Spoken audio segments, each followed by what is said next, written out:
We're going to talk for a few minutes about when crossover and straight-through cables are needed, why, and when in the real world you might not need one. That's going to go a little outside CCNA theory, but I will explain that when we get to it. It's something you need to know to be a real-world network admin.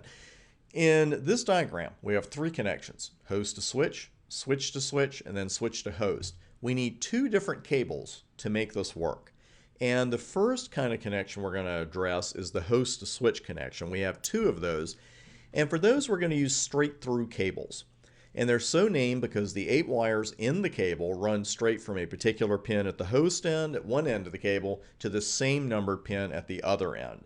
So you're going pin 1 straight through to pin 1 on the other end, pin 2 straight through to pin 2 at the other end, and so forth. Now, the chart I have up here explains why we use a straight through cable for this kind of connection. Your host, your PC in this case, is going to transmit on pins 1 and 2. Your switch receives on pins 1 and 2.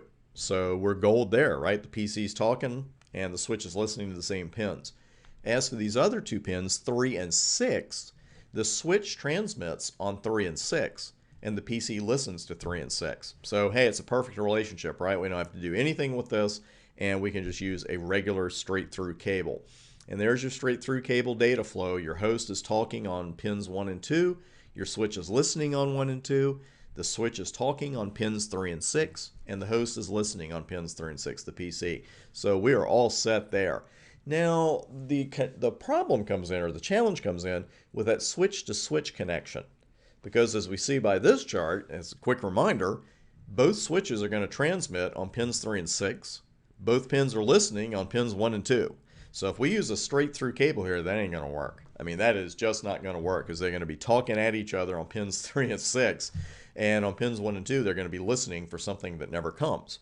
So what we need here is a crossover cable. And where we get that name is that the wires cross over from a particular pin number on one end of the connection to a different pin number at the other end. And I'll show you the numbers here in just a moment. But what this allows is that either switch can send a frame on one of its transmit pins, and thanks to the crossover, it arrives on the remote switch on a receive pin. So that's exactly what we want, and this is how that works. With the crossover cable, 3 goes to 1 and 6 goes to 2. So when the switch is talking on pins 3 and 6, the other one is listening on 1 and 2, and we're all set. That's all there is to it. But 3 to 1, 6 to 2, and then 1 to 3 and 2 to 6. That's the crossover cable.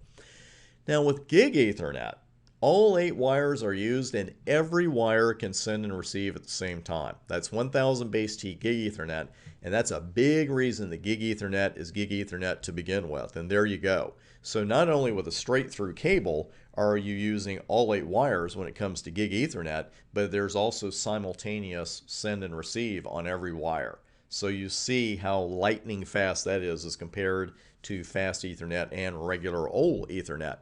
Now, if you built a Gig Ethernet crossover cable, it would look like this.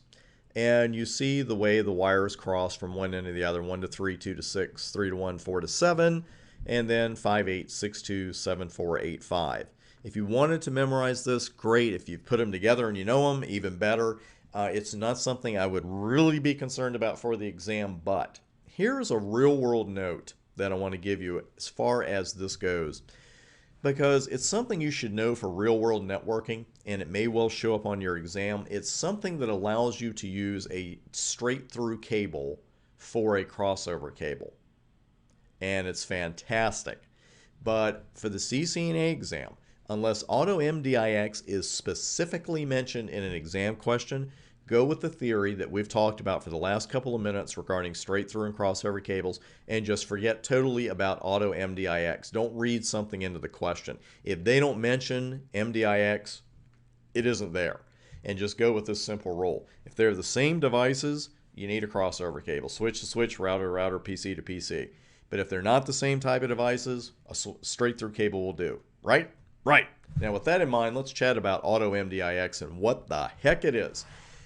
If you've ever been in the situation where you needed a crossover cable and you didn't have one, give me a great big harumph right there wherever you are.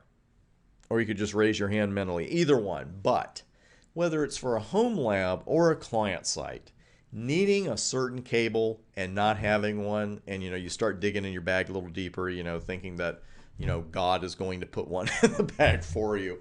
It is a horrible feeling, and that can happen in a home lab too, because you can be working away at something and you want to connect your switches with a couple more cables, and you look around and it seems like you never have crossover cables when you need them.